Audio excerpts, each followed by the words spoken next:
राजधानी भोपाल की चर्चित द्वारका धाम कॉलोनी एक बार फिर विवादों में है। करोंद जेल रोड स्थित इस कॉलोनी में करीब 500 से 600 परिवार निवास करते हैं, लेकिन रहवासियों का आरोप है कि वर्षों बाद भी उन्हें मूलभूत सुविधाएं तक नहीं मिल पाई हैं। प्रॉब्लम्स तो कई हैं। लीकेज का इशू है, सीपेज का इशू है, वो तो प्रोमिनेंट है। लगता है कि झुग्गी झोपड़ी में रह रहे हैं जैसे।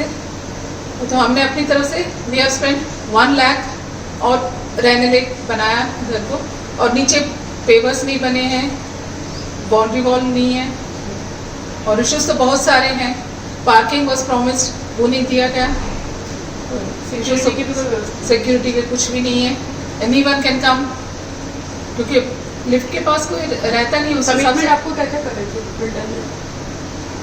पार्किंग तो थी, और उसके साथ कंप्लीट वर्क का पेवर्ड, और there is no fire security.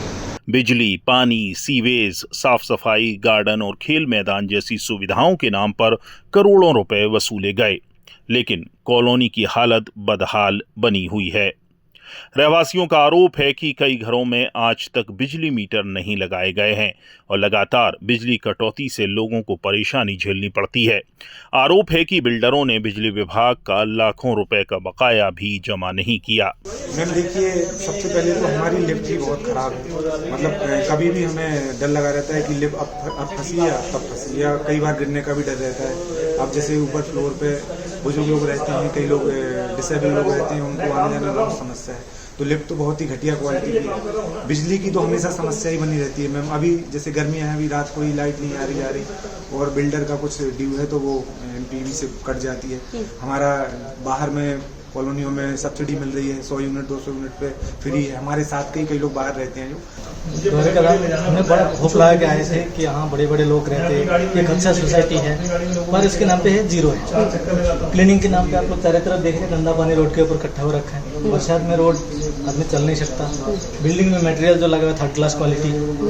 2 साल के अंदर मेरे को पूरा चढ़ा के फिर रस्टिक कराना पड़ा। पानी की जो नर्मदा लाइन की सुविधा है, पानी की सप्लाई, वो यहाँ है नहीं, जबकि जो डुप्लेक्स साइड में है, इस साइड में है नहीं, वो भी होना चाहिए।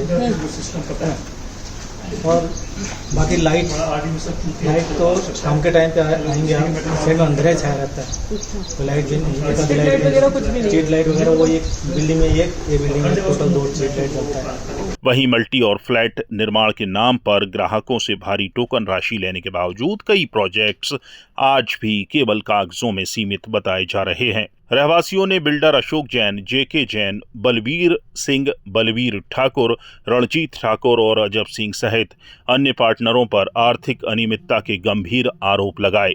चलिए वो भी आपको सुनाते हैं। मैम एक्चुअल में ये द्वारका धाम सोसाइटी में बिल्डर से हम लोग बहुत परेशान हैं। सबसे बड़ा यहाँ पर बिल्डर ने जो जो उसने काम नहीं किया है, तो उसने प्रॉपर यहाँ का डेवलपमेंट नहीं किया। मतलब यहाँ बरसात में, यहाँ जैसे अपन जहाँ खड़े यहाँ देखिएगा, यहाँ बरसात में 1-1, 2-2 फीट पानी भर जाएगा। उसके बाद जितनी भी टंकियां हैं वो सब मतलब लीक हो रही हैं। आप बिल्डिंग में यहाँ देखिएगा, मतलब अच्छा खासा सीपेज है।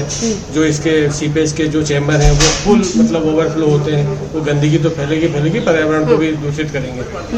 फिर यहाँ पर आप उसने लाइट का तो उसने इतना बड़ा दर्द दे रहा है लोगों को कि कभी भी उसके जो मतलब उसका जो अनपेड अमाउंट है वो रहवासी उससे परेशान है। मतलब यहाँ कभी भी एमपी भी यहाँ लाइट काट देती है। क्यों भाई? बिल्डर ने यहाँ पर 50 लाख 60 लाख 70 लाख मतलब उसका अमाउंट पेंडिंग है, और यहाँ पर बिल्डर ने मतलब नगर निगम के अफसर भी उसके साथ यहाँ पर मतलब एक प्रकार से इस भ्रष्टाचार में शामिल थे। क्योंकि जितना हमें मतलब जानकारी है कि जब कोई भी रहवासी कॉलोनी बनाई जाती है, डेवलप की जाती है, तो उसमें थोड़ा बहुत जमीन मॉर्गेज भी रखा जाता है, ताकि जैसे बिल्डर जो टीएनसीपी ले रहा है, क्या क्या वो कमिट कर रहा है, जो वहाँ सुविधाएं देगा, और अगर उतनी सुविधाओं के बीच में वो जो मॉर्गेज जो जमीन जिनके पास रहती है वो वहाँ पर निरीक्षण करते हैं, इंस्पेक्शन करते हैं। उस हिसाब से अगर उन्हें लगता है कि काम बिल्डर कर रहा है तो मॉर्गेज को धीरे धीरे रिलीज करते हैं।